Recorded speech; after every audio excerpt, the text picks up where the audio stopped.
மக்களுக்கு சேவை செய்யற முதல் மந்திரியே மக்களுக்கு பயந்தாகணும். இப்படி யாரா இருந்தாலும் யாருக்காவது பயப்பட வேண்டியிருக்கு. இதுதான் வாழ்க்கை. சுதந்திரம்ன்றது வெளியில இல்ல, அவங்க மனசுல இருக்கு. உங்க மனசுல அடிமைத்தனம் ஊறி கிடக்கு. எத்தனை ஜென்மம் எடுத்தாலும் உங்களை மாத்தவே முடியாது. பெரியவங்களுக்கு பணிஞ்சு போறதுக்கு பேரு அடிமைத்தனம் இல்ல காமினி. அவங்களை எல்லாம் பெரியவங்கன்னு சொல்லாதீங்க. நீங்க வரதுக்கு முன்னாடி என்ன எப்படி எல்லாம் அவமானப்படுத்தினாங்கன்னு தெரியுமா? அவங்க பேச்சே அப்படிதான் காமினி. எதையுமே மனசுல வச்சுக்க மாட்டாங்க. எதுவா இருந்தாலும் வெளிப்படையா பேசிடுவாங்க. எப்படி? மத்தவங்க மனசெல்லாம் கஷ்டப்படுத்துற மாதிரியா? இப்படி பேசுறதுக்கு பேரு வெளிப்படையா பேசுறது இல்ல, அதுக்கு பேரு கர்வம். அந்த கர்வத்தை தான் அவங்க கௌரவமா நினைச்சிட்டு இருக்காங்க. காமினி, அவங்க உண்மையிலே ரொம்ப நல்லவங்க. போ நீயே அதை புரிஞ்சுக்குவ. இத பாருங்க, புருஷன் பொண்டாட்டி நமக்குள்ள 1000 பிரச்சனை இருக்கலாம். ஆனா ஏன் முன்னாடியே உங்களை யாராவது அவமானப்படுத்தினா என்னால தாங்கிக்கவே முடியாதுங்க. இப்போ என்ன புருஷனா ஒத்துக்கிட்டே எனக்கு ரொம்ப சந்தோஷமா இருக்கு.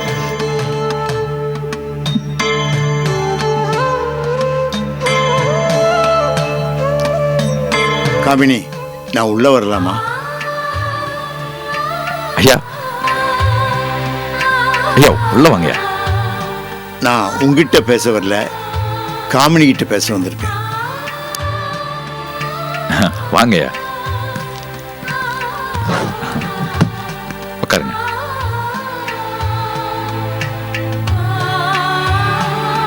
காமினி, நீ கோபமா இருப்பேன்னு எனக்கு தெரியும். ராஜேஸ்வரி சார்பா நான் உங்ககிட்ட மன்னிப்பு கேட்க வந்திருக்கேன். ஐயா என்னங்க நீங்க போய் மன்னிப்பெல்லாம் கேட்டுக்கிட்டு? இதை பாரு மௌலி, தப்பே இல்லை.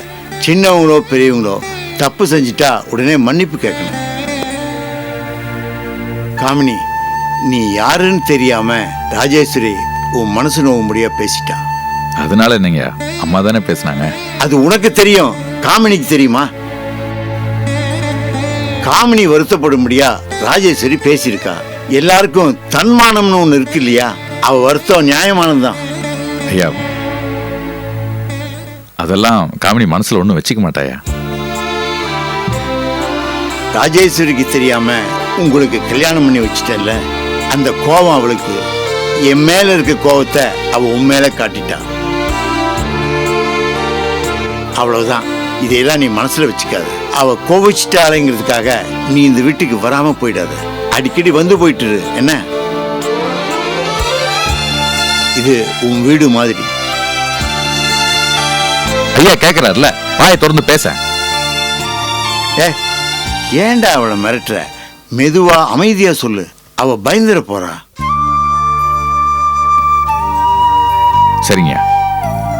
சரிம்மா, நான் வரேன் காமினி, வரேன்டா. ஐயா நான் கூட வரேன். அதெல்லாம் ஒன்றும் வேண்டாம், நானே போய்க்கிறேன். சரிங்க.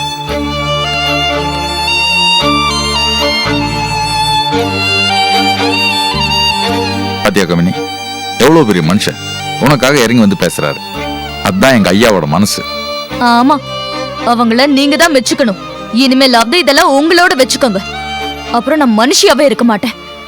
மரியாதைங்கிறது தானா வரணுங்க. உங்க அம்மா மாதிரி கேட்டு வாங்க கூடாது.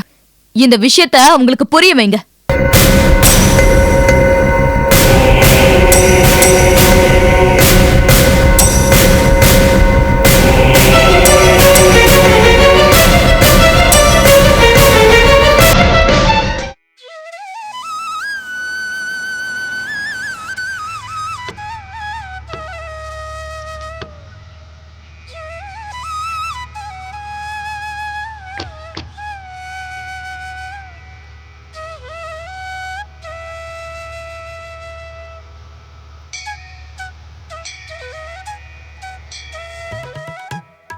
ஓம் ஏகதந்தாய வித்மஹே வக்ரதுண்டாய தீமஹே தன்னோ தந்திஹே பிரசோதயாத். வாங்கம்மா, சௌக்கியமா இருக்கல? நல்லா இருக்கும். கார்த்திக் பரணி நட்சத்திரம். நீங்க எப்போ வந்தாலும் அவர் பேருக்கு தானே பண்ணுவேள். அவன் நல்லா இருக்கணும், அது போதும் எங்களுக்கு. அஸ்ய யஜமானஸ்ய கார்த்தி நாமதேயஸ்ய பரணி நக்ஷத்ராணாம் மேஷராசியாம் ஜாதஸ்ய சக குடும்பானாம்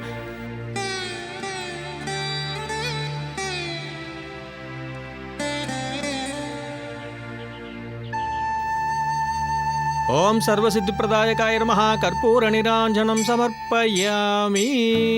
ததமானம் பவதி சதா யத் புருஷத் சதேந்திரியாய க்ஷேபேந்திரியே பிரதிதிஷ்டதி. தீர்க்கசுமங்கலி பவ, சர்வாபிஷ்டசித்திரஸ்து, சகலைஸ்வர்யப்ராப்திரஸ்து. தீர்காயுஷ்மான் பவ, மனோரஞ்சிதா பலசித்திரஸ்து.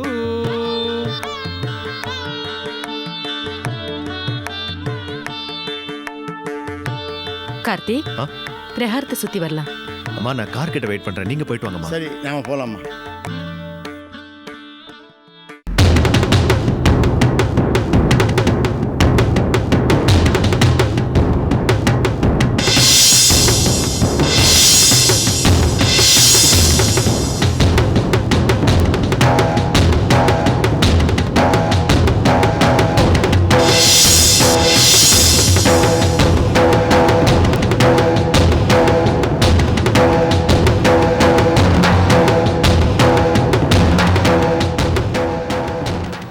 குடுமா பேர் சொல்லுங்க. என் மனைவி பேர்லயே அர்ச்சனை பண்ணிடுங்க சாமி. சரி, உங்க பேரை சொல்லுங்க. அவர் பேருக்கே பண்ணிடுங்க. அவர் நல்லா இருந்தா தானே நான் நல்லா இருக்க முடியும். சுவாமி இருங்க. ஏண்டி எத்தனை பேர் இப்படி எல்லாம் கிளம்பிருக்கீங்க? புருஷன் நல்லா இருந்தா தான் நீங்க நல்லா இருப்பீங்களா? எப்படி இப்படி எல்லாம் நடிக்கிறீங்க? யார் நீ? பைத்தியமா? ஏய், பைத்தியம் நான் இல்லடா, நீதான்டா பைத்தியம். இப்படி பொண்ணை நம்பி வந்திருக்கல, நீதான் பைத்தியம். இருங்கோ, நீதான் அவசரப்படாதீங்க. நம்பாதடா. பாத்துட்டு ஒண்ணுல நம்பாதடா. அழிச்சுவாங்க. போடா டேய். போடான்றல. விடுடா. போடா நீ போடாடா நீ. கொஞ்சம் பொறுமையா இருங்க. ஒண்ணுல நம்பாதடா. ஐயோ, உன் வாழ்க்கைய அழிச்சு அபச்சாரம் பண்ற. கேளு. இருங்கோ. விடுங்கடா என்ன? விடுங்க. தொடர்ந்து விடுங்க. விடுங்கடா. டேய். டேய். இந்த மாதிரி பொம்பளைங்களை நம்பாதடா. கோயிலை விட்டு வெளியே போன உடனே உன்னை விட ஒரு பெரிய ஆளை செட்டப் பண்ணிட்டு ஓடி போயிடுவா. என்னடா சொன்ன? சொல்றது கேளுங்க. முன்னாடி மேல கை வைக்கறா. போட்டுக்காதே. என்னை பொறுமையா இருங்க. இவனை விட நீங்க அடிச்சு கொல்லுங்க. ஏய், சண்டை போடாதீங்க. பாத்தியாடா? பாத்தியா? உன்னை கொலைகாரனா மாத்தி ஜெயிலுக்கு அனுப்பிச்சிட்டு வேற ஆள் கூட ஓட போறா. என்னடா ரொம்ப ஓவரா பேசுற? விடுங்கடா. போடுங்க. போடுங்க. சொல்றது கேளுங்க. அடி. டேய். வேண்டாம். கையடா. கையடா சொல்றல. யார் மேல கை வைக்கற? ஏற கைய. பொறுமையா இருங்க. டேய். அடிச்சுக்கடா. டேய். டேய். கார்த்திக், ஏண்டா நீ நல்லா இருக்கணும் சொல்ற என்ன அடிக்கற? என்ன? போடா வெளிய. விடுங்க. எப்படி ஒண்ணு பண்ணாதீங்க. எப்படி ஒண்ணு பண்ணாதீங்க. ஐயோ, என்னமா புள்ள வச்சிருக்க? கல்யாண நாள் அதுமா மாப்பிளை பொண்ணுகிட்ட கலாண்டா பண்ணிட்டு இருக்கான். ஏமா இந்த மாதிரி பைத்தியத்தால 4 பேர் வந்து போற கோயிலுக்கு கூட்டி வரீங்க? அடிங்கடா அவனை. ஐயோ, உங்களை கையெடுத்து கும்பிட்டுக்கிறேன். என் பிள்ளைய ஒண்ணும் பண்ணிடாதீங்க. அம்மா இவன் இவள நம்பி மோசம் சும்மா போறாமா? இருக்கியா? சும்மா இரு. கடவுளே, நீங்க எல்லாம் போங்க. உங்களுக்காக தான் விடுறான். கார்த்திக் வாடா. டேய் வாடா. விடுங்கப்பா. வாடா. அப்பா விடுங்க. இவனை பாருங்கப்பா, இந்த பொண்ணை நம்பி ஏமாந்து போறான்ப்பா. யார் என்ன செஞ்சா உனக்கு என்னடா? டேய் பாருடா, அம்மா இப்படி அழறாங்க.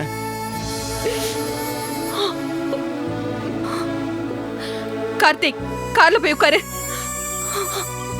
ஐயோ, சொன்ன கேட்க மாட்டியாடா? அம்மா சொல்றல, போடா. வாடா. போ. ஏய், போய் கார்ல ஏமாத்திடுவா. போடா. ஜாக்கிரதையா இரு. போடா போடா. வாங்க போலாம்.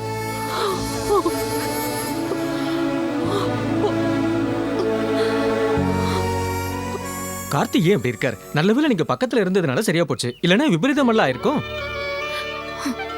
5 வயசுல அம்மாவை பறி கொடுத்தவனாச்சேன்னு அவன் மேல என் உயிரையே வச்சிருக்கேன். யாரோ ஒரு பொண்ணு அவனை ஏமாத்திட்டு போயிட்டாங்கிறதுக்காக எந்த பொண்ணை பார்த்தாலும் வெறுப்பாவே பாக்குறான். ஏதோ நான் உயிரோட இருக்கிற வரைக்கும் அவனை நல்லா பாத்துக்குவேன். நாளைக்கு என்ன கண்ணை மூடிட்டா அவனை பாத்துக்க யாரு இருக்கா? ராஜேஸ்வரி, கோயில வந்து ஏமா இப்படிலாம் பேசுற? அவனுக்கு ஒன்றும் ஆகாது, சீக்கிரம் குணமாயிடுவான். வாப்பலாம். என் உயிர் போறதால அவன் நல்லா இருப்பான்னா அவனுக்காக என் உயிரை கொடுக்க கூட நான் தயாரா இருக்கேன். என்னங்க, காசு பண்ணறது என்ன பிரயோஜனம்? நம்ம பிள்ளைக்கு நம்மளால ஒழுங்கா ட்ரீட்மெண்ட் பண்ண முடியலையே. இது பாரு, டாக்டரை வச்சு ட்ரீட்மெண்ட் கொடுத்துட்டு தான் இருக்கேன். இல்லைங்க, இன்னைக்கு முதல்ல டாக்டர் பார்த்தே ஆகணும். சரி வா, நான் டாக்டருக்கு ஃபோன் பண்ணி appointment fix.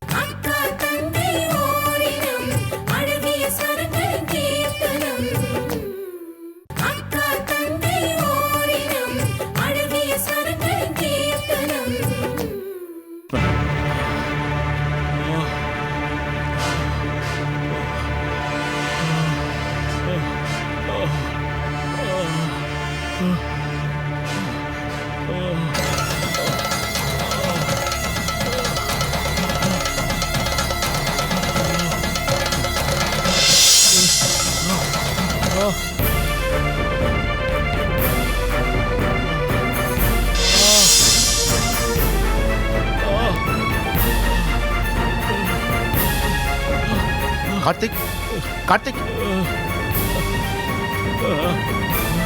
Karthik Karthik Karthik Karthik come on என்ன பாரு சொல்லு கார்த்திக் கார்த்திக் கார்த்திக் சொல்லு சொல்லு சொல்லு சொல்லு சொல்லு சொல்லு சொல்லு என்ன என்ன என்ன என்ன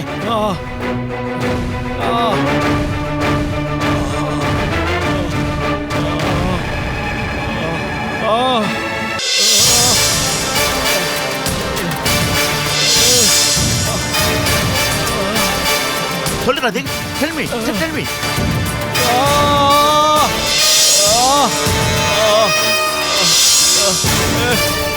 ஞாபகம் வருதா சொல்லு சொல்லு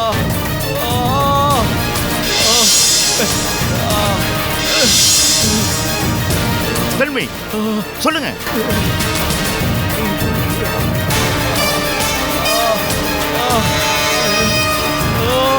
எதை சொல்ல வரீங்க சொல்லுங்க சொல்லுங்க Karthik Karthik relax relax Karthik try பண்ணுங்க அதான் அதான் சொல்லுங்க என்னமோ சொல்ல வரீங்க கார்த்திக் அப்படிதான் ட்ரை பண்ணுங்க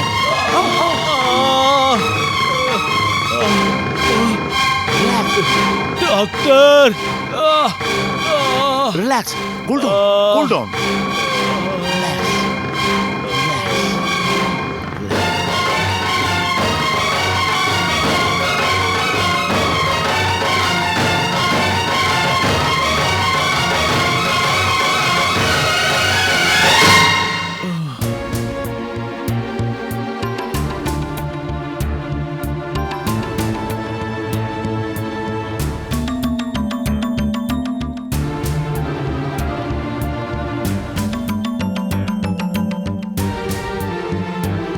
வணக்கம் வணக்கம் டாக்டர்.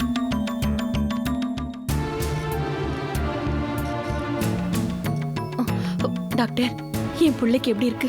கார்த்திக்கு இதுக்கு முன்னாடி ஏற்பட்ட பல கசப்பான அனுபவங்கள் பிரெயினில் அப்படியே ரெக்கார்ட் ஆயிருக்கு. முதல்ல அவர் மனசிலிருந்து அந்த நினைவுகளை அகற்றினா தான் கார்த்திக்கை நம்ம முழுமையாக குணப்படுத்த முடியும். டாக்டர் எவ்வளோ செலவானாலும் பரவாயில்ல, என் சொத்தே அழிஞ்சாலும் பரவாயில்ல, அவன் கல்யாணம் காட்சி குழந்தை குட்டின்னு மற்றவங்கள மாதிரி நல்லபடியா இருக்கணும், அதை என் கண்ணால பார்க்கணும். அவன் வாழ்க்கையும் உங்க கையில இருக்கு. Please doctor. டாக்டர், என் பையனோட நிலைமை இப்படி இருக்கேன்னு ஒரு பக்கம் கவலை இருந்தாலும் என் ஒய்ஃப் அதை நினச்சி ரொம்ப வருத்தப்படுறா. அதனால இவளுக்கு ஏதாவது ஆயிடுமோன்னு எனக்கு பயமாக இருக்கு. அவளுக்காகவாவது என் பையனை சீக்கிரம் குணப்படுத்திடுங்க டாக்டர். No problem sir. கார்த்திக்கு உடல் ரீதியாக எந்த ப்ராப்ளம் இருந்தாலும் நல்லபடியாக குணப்படுத்திட முடியும். இப்போ நிறையா மருந்து ட்ரீட்மெண்ட்லாம் வந்திருக்கு. ஆனால் கார்த்திக்கு இப்போ வந்திருக்கிறது மன ரீதியான பிரச்சனை. அதை படிப்படியாக தான் பார்க்கணும். கார்த்திக்கு மருந்தோடு சேர்த்து சில மனப்பயிற்சியும் கொடுத்தோம்னா படிப்படியாக கார்த்திக்கை முழுமையாக குணப்படுத்த முடியும். நீங்கள் பயப்படாதீங்க, தைரியமாக இருங்க. டாக்டர், கார்த்திக் இப்போ எப்படி இருக்கான்? கார்த்திக் ஆழ்நிலை பயிற்சி நிலையில் இருக்கார். அதாவது மெடிடேஷன் லெவலில் இருக்கார். கொஞ்சம் கொஞ்சமாக ரிலீவ் ஆகி நல்ல நிலைமைக்கு வந்துடுவார். டாக்டர், இப்போ அவன் தனியாவா இருக்கான்? ஆமாம். நான் போய் பார்க்கலாமா? பார்க்கலாமே. என்னங்க, நீங்க டாக்டர் கிட்ட பேசிட்டு இருங்க, நான் போய் பார்த்துட்டு வரேன்.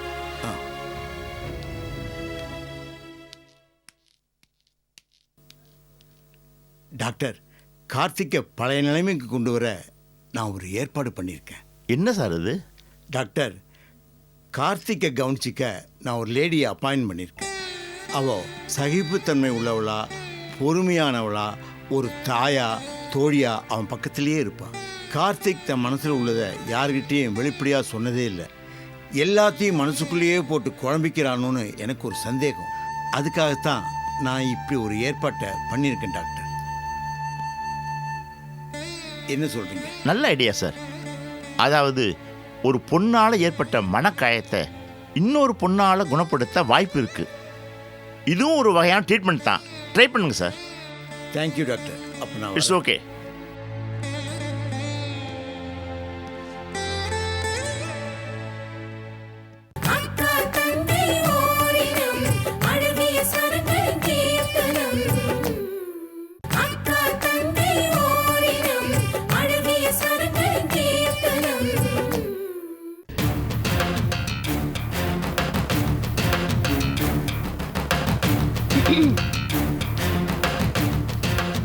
வாங்கம்மா, உங்களுக்காக தான் வெயிட் பண்ணிட்டு இருக்கேன். காலையில் மிஸ்டர் அருணாசலம் வந்தார் இல்லையா, அதனால உங்கள்கிட்ட சரியாக பேச முடியல. அதுக்கு தானே நான் இப்போ வந்திருக்கேன். உங்கள் பிள்ளைக்கு கொஞ்சம் கூட குணாகலை. நீங்க சொல்லாமலேயே நான் தெரிஞ்சுக்கிட்டேன். எப்படிம்மா? 3 மாசமா நான் ஊர்ல இல்ல. இந்த சமயத்துல அவனுக்கு குணமாயிருக்குமோன்னு எனக்கு ஒரு சின்ன சந்தேகம். அதனாலதான் கோயில்ல புதுசா கல்யாணம் பண்ணிட்டு வந்த மாதிரி நானே சில பேரை செட்டப் பண்ணேன். அவங்கள பார்த்ததும் கார்த்திக் வழக்கம் போல டென்ஷன் ஆயிட்டான். அத பார்த்ததும் இன்னும் அவன் அதே நிலையில இருக்கான்னு நான் புரிஞ்சுக்கிட்டேன். இது மாதிரி விஷயத்தில் உங்களை அடிச்சுக்க ஆளே இல்லை மேடம்.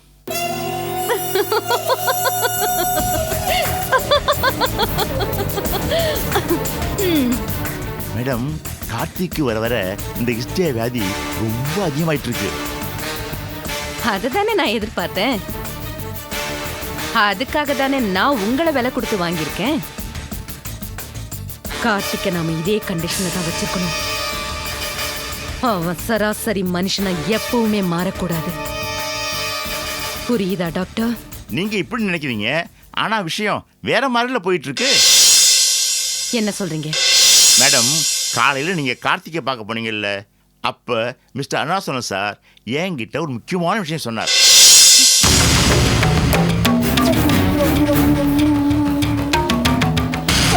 என்ன விஷயம்? கார்த்திகை கவனிக்க சந்தியாகிற பொண்ணை அப்பாயிண்ட் பண்ண போறாராம். யார் இந்த சந்தியா? அதெல்லாம் எனக்கு தெரியாது மேடம். கார்த்திகை கவனிக்க ஒரு பொண்ணு வந்துட்டா அப்புறம் நீங்கள் நினைக்கிறது நடக்காமல் போனாலும் போகலாம். நீங்கள் என்ன விலை கொடுத்து வாங்கின மாதிரி அவளையும் விலை கொடுத்து வாங்க முடியுமான்னு தெரியல. வரட்டும், எல்லாத்துக்கும் ஒரு விலை இருக்குல்ல. வர விலைக்கு வாங்குவேன். முடியலன்னா வெட்டி விடுவேன். நான் உங்களுக்கு தெரிஞ்சிருக்கும்னு நினைச்சேன். தெரிஞ்சிருந்தா நான் ஏன் ஒத்துக்க போறேன்? மேடம், நம்ம கார்த்திக்கு சரியா ட்ரீட்மெண்ட் தராதனால வர வர அவன் வியாதி முத்திக்கிட்டே போகுது. இது இப்படியே நீடிச்சா அந்த வெறி நிரந்தரமா அவன்கிட்டே தங்கிடும். அப்புறம் மாசம் மாசம் அமாவாசை பௌர்ணமியில யாராலையும் அவனை கண்ட்ரோல் பண்ணவே முடியாது.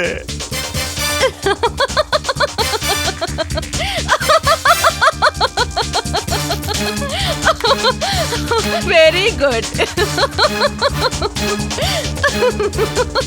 ஏமா அப்படி சிரிக்கிறீங்க? நான் சொல்றது ரொம்ப சீரியஸான விஷயமா.